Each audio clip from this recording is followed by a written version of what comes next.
All pesticide handlers must adhere to the laws pertaining to the safe and effective use of pesticides.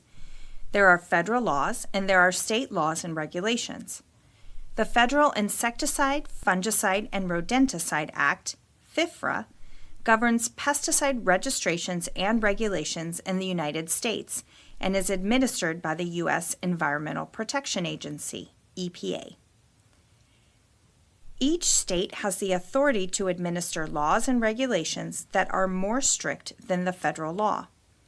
In California, the California Code of Regulations, CCR, governs the safety of those that handle pesticides or come into contact with pesticide residues. The California Department of Pesticide Regulation, DPR, enforces pesticide safety laws and regulations in the state. It is important to keep up to date with the current laws and regulations because they often change. In California, employees who handle pesticides are legally required to follow all personal protective equipment, PPE, requirements on the pesticide label, and also state laws and regulations. This includes all applicators, mixers, loaders, flaggers, as well as anyone fixing equipment that has been used to make pesticide applications, anyone transporting opened pesticide containers, and anyone entering a pesticide storage area.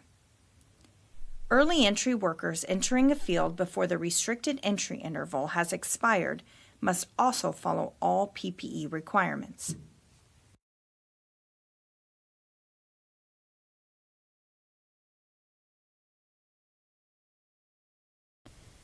Let's first look at the pesticide label. The three parts of the label that are important for choosing PPE are the precautionary statements, signal words, and the agricultural use requirements. The precautionary statements section on the pesticide label describes the hazards associated with that particular pesticide. It lists effects that may occur as a result of exposure and lists the minimum PPE that must be worn while handling the product. The signal word is an important part of every pesticide label. It is found at the beginning of the label. It indicates the acute or short-term toxicity of the pesticide product to a handler. Danger and danger poison mean the pesticide is highly toxic.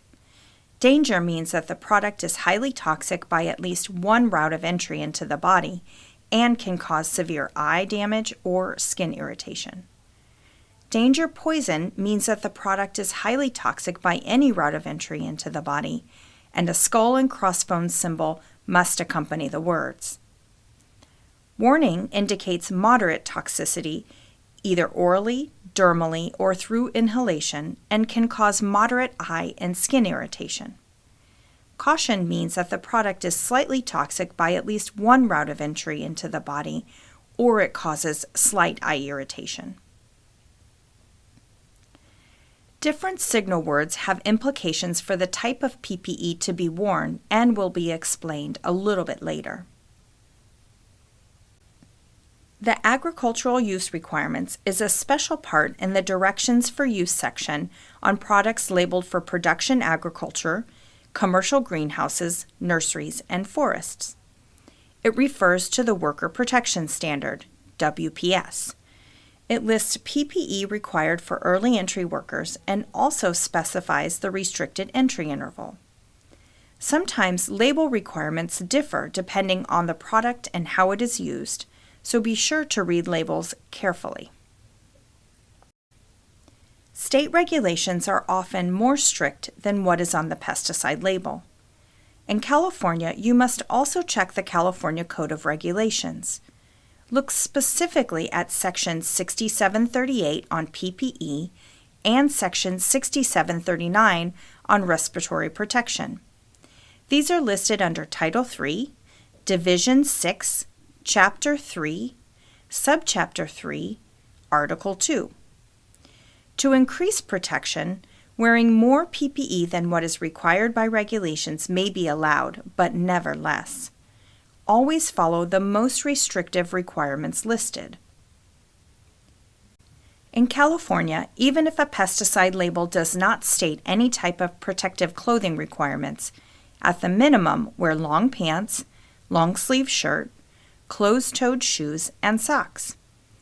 California regulations also require handlers to wear protective eyewear and chemical-resistant gloves, even if not required by the label. In California, workers handling pesticides with the signal words danger or warning must wear coveralls. An exception would be a fumigant application unless the label specifically requires it. The coveralls do not necessarily have to be chemical resistant unless required by the label or specific regulation.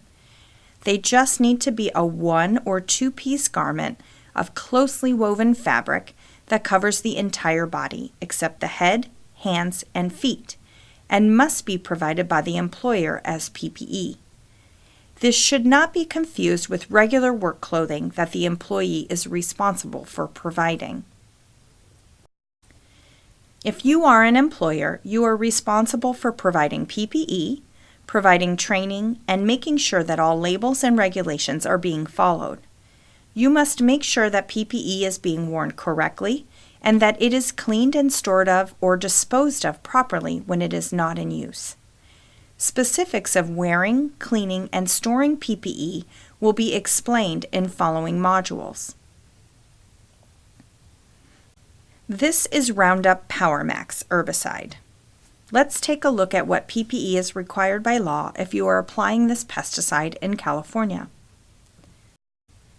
Looking at the PPE requirements listed under the precautionary statements on the label, applicators must wear a long-sleeve shirt, long pants, socks, shoes, and chemical-resistant gloves.